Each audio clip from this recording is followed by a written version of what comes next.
ಬದ್ಧವೈರಿಯಾದ ಪಾಕಿಸ್ತಾನ ಈಗ ಭಾರತದ ಪರವಾಗಿ ಹಿಂದೂ ಧರ್ಮದ ಪರವಾಗಿ ಒಂದು ಪ್ರಮುಖ ನಡೆಯನ್ನ ಇಡ್ತಾ ಇದೆ. ಈ ಬದಲಾವಣೆ ಎಲ್ಲರನ್ನ ಅಚ್ಚರಿಗೆ ತಳ್ಳಿಬಿಟ್ಟಿದೆ. ಪಾಕಿಸ್ತಾನದಲ್ಲಿ ಈಗ ದಿಢೀರಂತ ಕೃಷ್ಣ ಮತ್ತು ರಾಮನ ಜಪ ಶುರುವಾಗಿದೆ. ಹೌದು, ನೀವು ಕೇಳ್ತಿರೋದು ಅಕ್ಷರಶಃ ಸತ್ಯ.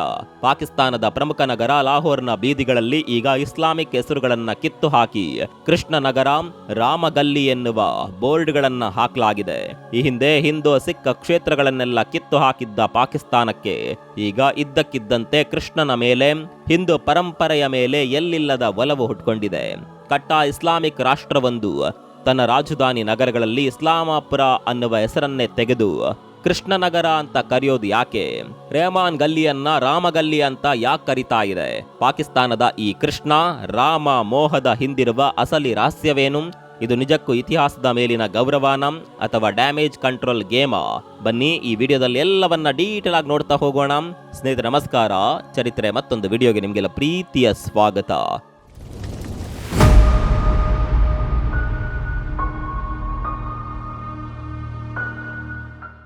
ಸ್ನೇಹಿತರೆ, ಭಾರತದಲ್ಲಿ ಇಸ್ಲಾಮಿಕ್ ಹೆಸರುಗಳನ್ನ ಬದಲಾಯಿಸಿ ಹಿಂದೂ ಹೆಸರುಗಳನ್ನ ಇಡುವ ಟ್ರೆಂಡ್ ನಡೀತಾ ಇರೋದು ನಿಮಗೆಲ್ಲ ಗೊತ್ತಿದೆ. ಆದ್ರೆ ನಮ್ಮ ಬದ್ಧವೈರಿ ರಾಷ್ಟ್ರ ಪಾಕಿಸ್ತಾನದಲ್ಲಿ ಈಗ ಇದರ ಉಲ್ಟಾ ಆಗ್ತಾ ಇದೆ. ಅಲ್ಲಿನ ಸರ್ಕಾರ ಇಸ್ಲಾಮಿಕ್ ಹೆಸರುಗಳನ್ನ ತೆಗೆದು ಹಿಂದೂ ಹೆಸರುಗಳನ್ನ ಮರುಸ್ಥಾಪಿಸ್ತಾ ಇದೆ. ಅದರಲ್ಲಿ ಇಡೀ ಪ್ರಪಂಚದ ಗಮನ ಸೆಳೆದಿರೋದು ಕೃಷ್ಣನಗರ. 1990ರ ದಶಕದಲ್ಲಿ ಲಾಹೋರ್ನ ಕೃಷ್ಣನಗರ ಮತ್ತು ಸಂತ ನಗರ ಎನ್ನುವ ಹೆಸರನ್ನ ಬಿಟ್ಟು ಮುಸ್ಲಿಂ ಐಡೆಂಟಿಟಿ ಹುಟ್ಟಿಸುವ ಸಲುವಾಗಿ ಇಸ್ಲಾಮಾಪುರ ಅಂತ ಬದಲಾಯಿಸಲಾಯಿತು. ಈಗ ಪಾಕಿಸ್ತಾನದ ಪಂಜಾಬ್ ಪ್ರಾಂತ್ಯದ ಮುಖ್ಯಮಂತ್ರಿ ಮರಿಯಂ ನವಾಜ್ ನೇತೃತ್ವದಲ್ಲಿ ಸರ್ಕಾರ ಇಸ್ಲಾಂಪುರ್ ಅನ್ನುವ ಹೆಸರನ್ನ ಅಧಿಕೃತವಾಗಿ ಅಳಿಸಿ ಮತ್ತೆ ಕೃಷ್ಣನಗರ ಮತ್ತು ಸಂತನಗರ ಅಂತ ಮರುನಾಮಕರಣ ಮಾಡಲಾಗಿದೆ.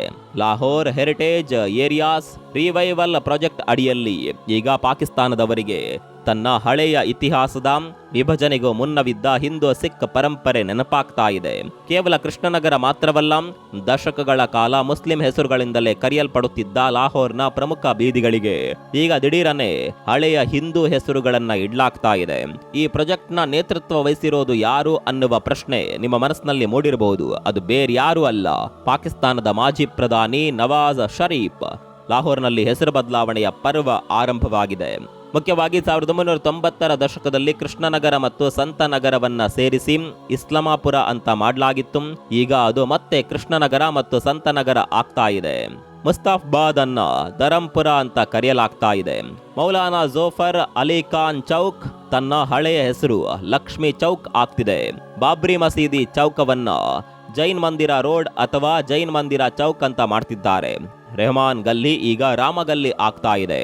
ಗಾಜಿಯಾಬಾದ್ ಮತ್ತೆ ಕರ್ಮಪುರ್ ಆಗ್ತಾ ಇದೆ. ಹಮೀದಾ ನಿಜಾಮಿ ರೋಡ್ ಅನ್ನ ಟೆಂಪಲ್ ಸ್ಟ್ರೀಟ್ ಅಂತ ಮತ್ತೆ ಕರೆಯಲಾಗ್ತಾ ಇದೆ. ಸ್ನೇಹಿತರೆ, ಕೇವಲ ಹಿಂದೂ ಹೆಸರುಗಳಷ್ಟೇ ಅಲ್ಲ, ಬ್ರಿಟಿಷ್ ಕಾಲದ ಹೆಸರುಗಳು ಕೂಡ ವಾಪಸ್ ಬರ್ತಿದೆ. ಫಾತಿಮಾ ಜಿನ್ನಾ ರೋಡ್ ಮತ್ತೆ ಕ್ವೀನ್ ರೋಡ್ ಆಗ್ತಿದೆ. ಅಲ್ಲಾಮ್ ಇಕ್ಬಾಲ್ ರೋಡ್ ಮತ್ತೆ ಜೇಲ್ ರೋಡ್ ಆಗ್ತಿದೆ. ಸರ್ ಆಗಾ ಖಾನ್ ರೋಡ್ ಮತ್ತೆ ಡೇವಿಸ್ ರೋಡ್ ಆಗ್ತಿದೆ. ಶಹರಾ ಇ ಅಬ್ದುಲ್ ಹಮೀದ್ ಬಿನ್ ಬದೀಸ್ ಮತ್ತೆ ಇಂಪ್ರೆಸ್ ರೋಡ್ ಅಂತ ಬದಲಾಗ್ತಾ ಇದೆ. ಬಾಗ್ ಇ ಜಿನ್ನಾ ರೋಡ್ ಮತ್ತೆ ಲಾರೆನ್ಸ್ ರೋಡ್ ಅಥವಾ ಲಾರೆನ್ಸ್ ಗಾರ್ಡನ್ ಆಗ್ತಿದೆ. ಜಿಲ್ಲಾನಿ ರೋಡ್ ಮತ್ತೆ ಔಟ್ ಫಾಲ್ ರೋಡ್ ಆಗ್ತಿದೆ. ಹಬ್ ನಿಶ್ತಾರ್ ರೋಡ್ ಮತ್ತೆ ಬ್ರಾಂಡೆತ್ ರೋಡ್ ಆಗ್ತಿದೆ. ಈ ಪಟ್ಟಿ ಇನ್ನೂ ಕೂಡ ಮುಂದುವರಿಯಲಿದ್ದು ಹಂತ ಹಂತವಾಗಿ ಇಡೀ ಲಾಹೋರನ್ನ ಮರುಸ್ಥಾಪಿಸಿದ ಗುರಿಯನ್ನ ಹೊಂದಿದಂತೆ ಭಾಸವಾಗ್ತಿದೆ. ಹಾಗಾದ್ರೆ ದಿಢೀರಂತ ಹೆಸರು ಬದಲಾವಣೆ ಯಾಕಾಗ್ತಿದೆ? ಪಾಕಿಸ್ತಾನ ಸರ್ಕಾರ ಹೇಳ್ತಾ ಇರುವ ಕಾರಣಗಳೇನು ಅನ್ನೋದನ್ನ ನೋಡ್ತಾ ಹೋಗೋಣ. ಸ್ನೇಹಿತರೆ, ಪಾಕಿಸ್ತಾನ ಸರ್ಕಾರದ ಅಧಿಕಾರಿಗಳು ಹೇಳುವ ಪ್ರಕಾರ ಈ ಹೆಸರು ಬದಲಾವಣೆಯ ಹಿಂದೆ ಯಾವುದೇ ರಾಜಕೀಯ ಉದ್ದೇಶವಿಲ್ಲ. ಲಾಹೋರಿನ ಐತಿಹಾಸಿಕ ಮತ್ತು ಸಾಂಸ್ಕೃತಿಕ ಅಸ್ಮಿತೆಯನ್ನ ಅಂದ್ರೆ ಐಡೆಂಟಿಟಿಯನ್ನ ಮರುಸ್ಥಾಪಿಸೋದು ಮಾತ್ರ ಇದರ ಹಿಂದಿನ ಉದ್ದೇಶ ಅಂತ ಅವರು ಸಮರ್ಥಿಸಿಕೊಂಡಿದ್ದಾರೆ. ವಿಭಜನೆಯ ಮುನ್ನ ಲಾಹೋರ್ ಕೇವಲ ಮುಸ್ಲಿಮರ ನಗರವಾಗಿರಲಿಲ್ಲ. ಅಲ್ಲಿ ದೊಡ್ಡ ಮಟ್ಟದಲ್ಲಿ ಹಿಂದೂ ಮತ್ತು ಸಿಖ್ ಸಮುದಾಯದವರಿದ್ದರು. ಆ ನಗರದ ಬೀದಿಗಳು, ಮಾರುಕಟ್ಟೆಗಳು, ದೇವಸ್ಥಾನಗಳು ಹಾಗೂ ಸಾರ್ವಜನಿಕ ಸ್ಥಳಗಳು ಸಾಂಸ್ಕೃತಿಕ ಇತಿಹಾಸವನ್ನ ಸಾರುತ್ತಿದ್ದವು. ವಿಭಜನೆಯ ನಂತರ ರಾಷ್ಟ್ರ ನಿರ್ಮಾಣದ ನೆಪದಲ್ಲಿ ಹಾಗೂ ಹೊಸ ಪಾಕಿಸ್ತಾನದ ಐಡೆಂಟಿಟಿ ರಚಿಸುವ ಭರದಲ್ಲಿ ಈ ಹೆಸರುಗಳನ್ನ ಅಳಿಸಿಯೇ ಹಾಕಲಾಗಿದೆ. ಈಗ ದಶಕಗಳ ನಂತರ ಹಳೆಯ ನಗರೀಕರಣದ ನೆನಪುಗಳನ್ನ ಮರುಕಳಿಸಲು ಈ ನಿರ್ಧಾರವನ್ನ ತೆಗೆದುಕೊಳ್ಳಲಾಗ್ತಾ ಇದೆ ಎನ್ನಲಾಗ್ತಾ ಇದೆ. ಮುಸ್ತಫಾಬಾದ್ ಆಗಿದ್ದ ಪ್ರದೇಶ ಈಗ ಮತ್ತೆ ಧರಂಪುರ ಆಗ್ತಿದೆ. ವಿಭಜನೆಗೂ ಮುನ್ನ ಲಾಹೋರ್ನ ಹೊರಗಿದ್ದ ಧರಂಪುರ ಹಿಂದೂಗಳ ಬಹುದೊಡ್ಡ ಕೇಂದ್ರವಾಗಿತ್ತು. 1983ರಲ್ಲಿ ಮೊಘಲ್ ಚಕ್ರವರ್ತಿ ಅಕ್ಬರ್ ಈ ಪ್ರದೇಶವನ್ನ ಹಿಂದೂಗಳಿಗಾಗಿಯೇ ಮೀಸಲಿಟ್ಟು ಒಂದು ಧರ್ಮಛತ್ರ ಅಥವಾ ಚಾರಿಟೇಬಲ್ ಕಾಲೋನಿಯಾಗಿ ನಿರ್ಮಿಸಿದ್ದ. ಇದೇ ಕಾರಣಕ್ಕೆ ಇದಕ್ಕೆ ಧರ್ಮಪುರ ಎನ್ನುವ ಹೆಸರನ್ನ ಇಡಲಾಗಿತ್ತು. ಕಾಲಾನಂತರದಲ್ಲಿ ಇದು ಧಾರ್ಮಿಕ ವರ್ಗದ ಹಿಂದೂ ಸಿಖ್ಖರ ಅತಿ ದೊಡ್ಡ ಪ್ರದೇಶವಾಗಿ ಬೆಳೆಯಿತು. ಇಲ್ಲಿನ ಬಜಾರುಗಳಲ್ಲಿ ಹಿಂದೂ ಮತ್ತು ಸಿಖ್ರದ್ದೇ ಪಾರುಪತ್ಯ. ದಸರಾ ಹಬ್ಬವನ್ನಂತೂ ಇಲ್ಲಿ ಅದ್ಧೂರಿಯಾಗಿ ಆಚರಿಸಲಾಗ್ತಾ ಇದೆ. ವಿಶೇಷ ಅಂದ್ರೆ ಈ ಪ್ರದೇಶದಲ್ಲಿ ಸೂಫಿ ಸಂತರ ಪ್ರಭಾವ ಕೂಡ ಇತ್ತು. ಪ್ರಸಿದ್ಧ ಸೂಫಿ ಸಂತ ಬಾಬಾ ಸಾಹಿನ್ ಮೀರ್ ಮೊಹಮ್ಮದ್ ಸಾಹೇಬ್ ಇದೇ ಧರ್ಮಪುರದಲ್ಲಿ ವಾಸವಿದ್ರು. ಅಂದ್ರೆ ಇದು ಹಿಂದೂ, ಸಿಖ್ ಮತ್ತು ಮುಸ್ಲಿಂ ಧರ್ಮದವರ ಭಾವೈಕ್ಯತೆಯ ಕೇಂದ್ರವಾಗಿತ್ತು. 1945ರಲ್ಲಿ ಹಿಂದೂಗಳು ಮತ್ತು ಸಿಖ್ಖರು ಭಾರತಕ್ಕೆ ವಲಸೆ ಬಂದ ನಂತರ ಇದರ ಹೆಸರನ್ನ ಮುಸ್ತಫಾಬಾದ್ ಅಂತ ಬದಲಾಯಿಸಿ ಇದರ ಇತಿಹಾಸವನ್ನ ಅಳಿಸಿ ಹಾಕಲಾಯಿತು. ಈಗ 2026ರಲ್ಲಿ ಪಂಜಾಬ್ ಸರ್ಕಾರ ಮತ್ತೆ ಇದಕ್ಕೆ ಧರ್ಮಪುರ ಅಂತ ನಾಮಕರಣ ಮಾಡಿ ತನ್ನ ಬಹುಸಂಸ್ಕೃತಿಯ ಇತಿಹಾಸವನ್ನ ಒಪ್ಕೊಳ್ತಾ ಇದೆ. ಸ್ನೇಹಿತರೆ, ಇದೆಲ್ಲ ಕೇಳೋದಕ್ಕೆ ತುಂಬಾ ಚೆನ್ನಾಗಿದೆ ಅಲ್ವಾ?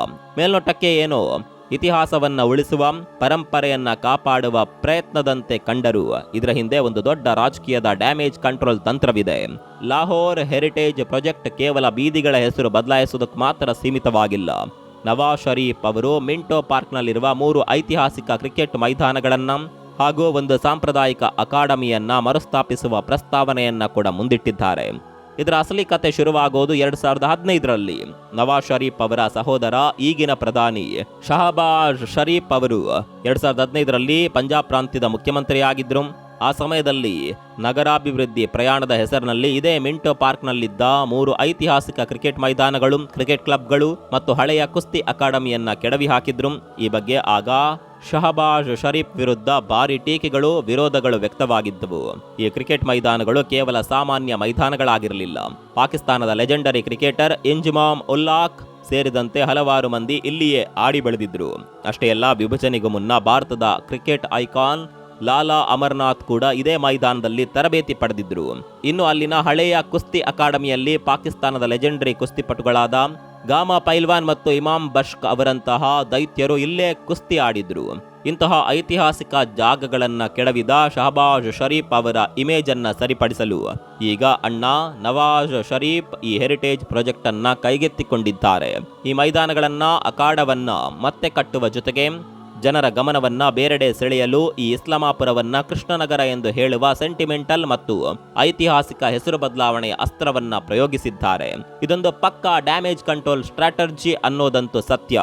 ಇಸ್ಲಾಮಾಪುರ ಕೃಷ್ಣನಗರ ಆಗುತ್ತಿರುವ ಬಗ್ಗೆ ಹಾಗೂ ಇತರೆ ಹೆಸರುಗಳ ಬದಲಾವಣೆಯ ಬಗ್ಗೆ ಪಾಕಿಸ್ತಾನ ಹಾಗೂ ಭಾರತದ ಸೋಷಿಯಲ್ ಮೀಡಿಯಾಗಳಲ್ಲಿ ಭಾರಿ ಚರ್ಚೆ ಆಗ್ತಾ ಇದೆ. ಜನರ ಪ್ರತಿಕ್ರಿಯೆ ಸಂಪೂರ್ಣವಾಗಿ ಮಿಶ್ರವಾಗಿದೆ. ಪಾಕಿಸ್ತಾನದ ಇತಿಹಾಸಕಾರರು ಮತ್ತು ನಗರ ಪರಂಪರೆಯ ಪ್ರೇಮಿಗಳು ಈ ನಿರ್ಧಾರವನ್ನ ಸ್ವಾಗತಿಸಿದ್ದಾರೆ. ಲಾಹೋರಿನ ಅಸಲಿ ಇತಿಹಾಸವನ್ನ ಒಪ್ಪಿಕೊಂಡಿದ್ದಕ್ಕೆ ಖುಷಿ ಪಟ್ಟಿದ್ದಾರೆ. ಆದರೆ ಸೋಷಿಯಲ್ ಮೀಡಿಯಾದಲ್ಲಿ ಭಾರತ ಮತ್ತು ಪಾಕಿಸ್ತಾನದ ನೆಟ್ಟಿಗರು ಇದನ್ನ ಬಹಳ ವಿಪರ್ಯಾಸದ ಸಂಗತಿ ಅಂತ ಕರೆದಿದ್ದಾರೆ. ಭಾರತದಲ್ಲಿ ಇಸ್ಲಾಮಿಕ್ ಹೆಸರುಗಳನ್ನ ಬದಲಾಯಿಸಿ ಹಿಂದೂ ಹೆಸರುಗಳನ್ನ ಇಡುತ್ತಿರುವ ಇದೇ ಸಮಯದಲ್ಲಿ ಕಟ್ಟ ಇಸ್ಲಾಮಿಕ್ ರಾಷ್ಟ್ರವಾಗಿರುವ ಪಾಕಿಸ್ತಾನದ ಬೀದಿಗಳಿಗೆ ಹಿಂದೂ ಹೆಸರುಗಳನ್ನ ಇಡೋದು ನಿಜಕ್ಕೂ ಆಶ್ಚರ್ಯಕರ ಅಂತ ಕಾಮೆಂಟ್ ಮಾಡ್ತಾ ಇದ್ದಾರೆ.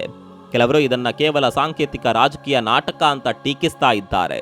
1990ರ ದಶಕದಲ್ಲಿ ಕೃಷ್ಣನಗರ ಮತ್ತು ಸಂತನಗರವನ್ನ ಸೇರಿಸಿ ಇಸ್ಲಾಮಾಪುರ ಅಂತ ಬದಲಾಯಿಸಿದಾಗಲೇ ಅಲ್ಲಿನ ಐಡೆಂಟಿಟಿ ಕ್ರೈಸಿಸ್ ಶುರುವಾಯಿತು. ಈಗ ಮತ್ತೆ ಹಳೆಯ ಹೆಸರನ್ನು ಇಡೋದ್ರಿಂದ ಗ್ರೌಂಡ್ ರಿಯಾಲಿಟಿ ಏನು ಬದಲಾಗಲ್ಲ. ಇದೊಂದು ಬೂಟಾಟಿಕೆ ಅನಿಸುತ್ತಿದೆ. ಆದರೆ ಒಂದು ನಗರ ತಾನು ಏನನ್ನ ನೆನಪಿಟ್ಕೊಳ್ಬೇಕು ಮತ್ತು ಏನನ್ನ ಮರಿಬೇಕು ಅನ್ನೋದರ ಬಗ್ಗೆ ಇದೊಂದು ದೊಡ್ಡ ಚರ್ಚೆಯನ್ನ ಹುಟ್ಟಾಕಿದೆ.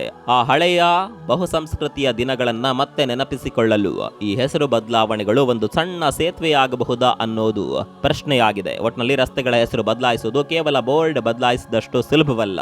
ಅದು ಆ ನಗರದ ಆತ್ಮ, ಇತಿಹಾಸ ಮತ್ತು ನೆನಪುಗಳ ಜೊತೆಗಿನ ಕನೆಕ್ಷನ್ ಹೊಂದಿರುತ್ತೆ. ಲಾಹೋರ್ನ ರಸ್ತೆಗಳಿಗೆ ಕೃಷ್ಣನಗರ, ಶಾಂತನಗರ, ಜೈನ ಮಂದಿರ ಚೌಕ್, ಲಕ್ಷ್ಮಿ ಚೌಕ್, ಧರ್ಮಪುರ ಅನ್ನುವ ಹೆಸರುಗಳು ವಾಪಸ್ ಬರ್ತಾ ಇರೋದು ಇತಿಹಾಸದ ಪುಟಗಳನ್ನ ಮತ್ತೆ ತಿರುಗಿ ಹಾಕಿದಂತಾಗಿದೆ.